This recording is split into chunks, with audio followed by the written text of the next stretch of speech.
right, here with analysis of all this and Joe Biden's latest election woes, former Speaker of the House, Newt Gingrich. Mr. Speaker, your reaction to all the news tonight, Joe Biden pressuring Israel to put a pause on the war. You hear about these 10 family members, tens of millions of dollars from some of our top geopolitical foes. Joe Biden now losing, according to the New York Times, in 5 out of 6 swing states, but in denial about it. Your reaction to all of it? Well, I mean, first of all, Chairman James Comer is doing a great job, and people need to realize he's doing that job under enormous pressure from the administration and from the left. So I really commend what he's doing.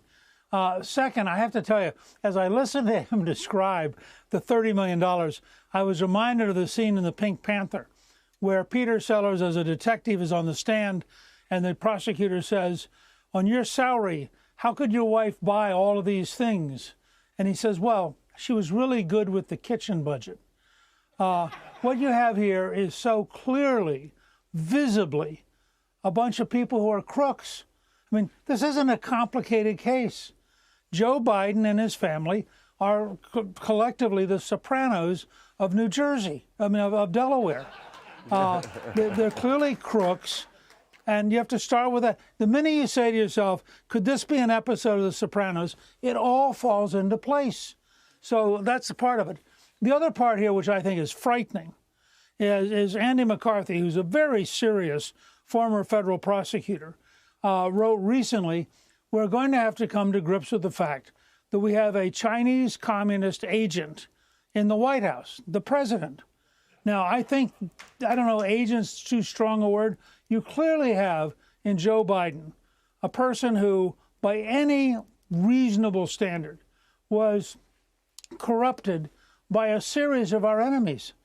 Russian money, Kazakhstan, the original corruption in Ukraine, Romania, and of course the Chinese communist. And I think that, and I've talked to Chairman Comer before, and to Chairman Jordan and others, Chairman Smith. I mean, they are gradually going to paint a picture so vivid that every American's going to understand, whether you're for the left, you're for the right, if you're an American patriot, you're going to understand you have a president who is fatally corrupted and who was corrupted by our deepest enemies in the world. He swore as president. He swore as a candidate that never once did he ever speak to his son, his brother, or anybody for that matter about these foreign business deals. But yet, Hunter's partner, Devon Archer, identified over 20 meetings he was calling into. We know 5 days before he leveraged $1 billion to get the prosecutor in Ukraine fired to allow his son with no experience, addicted to drugs at the time, to continue to get paid. We know he was on the call with Burisma executives. We know he met that Russian oligarch that James Comer talked about at Cafe Milano. The level of just pure lying and the sheer amount of money from just oil in China and Ukraine is breathtaking from a kid that admits he had no experience at all whatsoever. I'd love that gig, kind of, if you give it to me. So would everyone in the audience.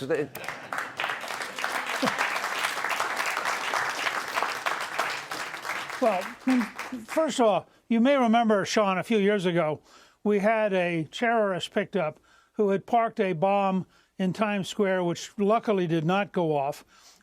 He was brought in front of a federal judge. The federal judge said to him, 2 years ago, you became a U.S. citizen. You swore loyalty to the United States. How do you explain this? And the terrorist looked him in the eye and said, "You know, Judge, I lied. I'm a terrorist. I lie." Wow. What you have is, go back to The Sopranos. You wake up in the morning as a crook. You have two futures. You can tell the truth and go to jail, or you can keep lying. Every morning, for apparently years, Joe Biden has woken up and said, "You know, I think I'll just keep lying." And so far, it's worked. Former Speaker of the House, Newt Gingrich. Thank you, sir.